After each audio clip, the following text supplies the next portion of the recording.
Hi, colleagues. Thank you, Dr. Hilbert, Dr. Chung.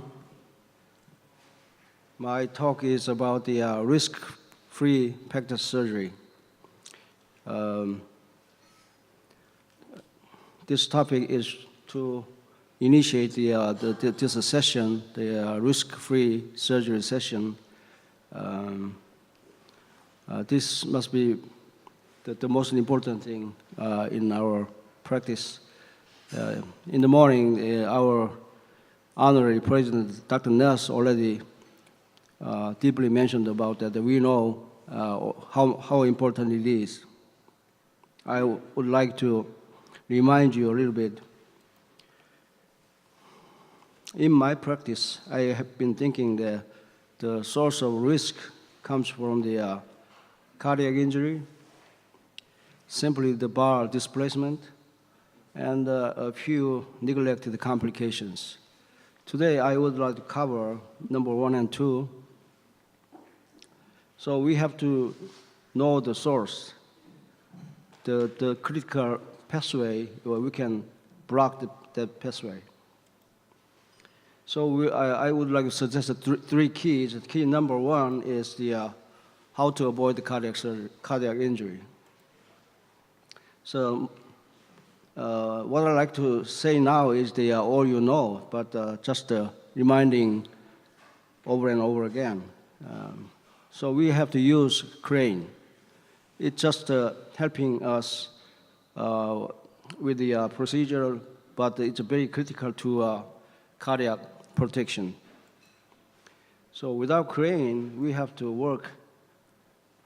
Well, we don't know. It's just a mystery, but we guess the people without crane had to work this way. But now we have a crane, so it must be easy and safe and enjoyable.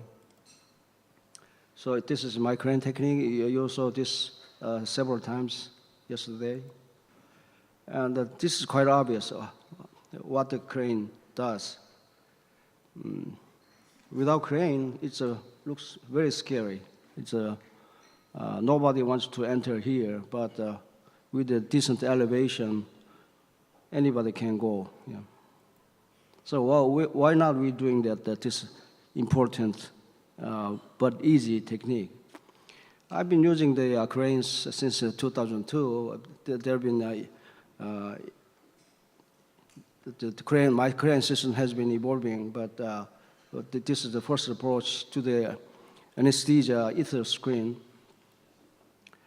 And those are all the different types of. And these days, I am working very much on the spot that we need to elevate. The second one must be we have to have a good visualization. Again, we cannot see, we cannot go. So my technique is, I know that you use a thoracoscope. This is good too, so it depends on your preference. Anyway, we have to see. So the pectoscope is a very good device in my practice to avoid any cardiac injury that provides the 100% visibility to the heart. And the key is 3 is obviously bar displacement. Many things happen with the displaced bar. Aortic injury, intercostal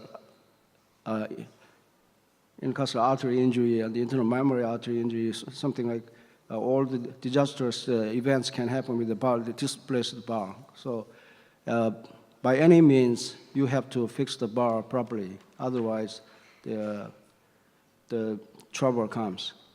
So as you know, my technique is the claw fixate for single bar and hinge plate to prevent the intercostal muscle strip.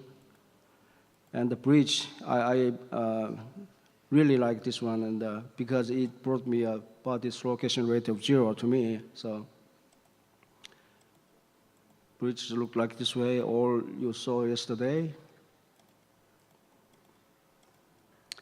So my dream has been bar displacement rate of 0. So I started in 1999, and then there are ups and downs.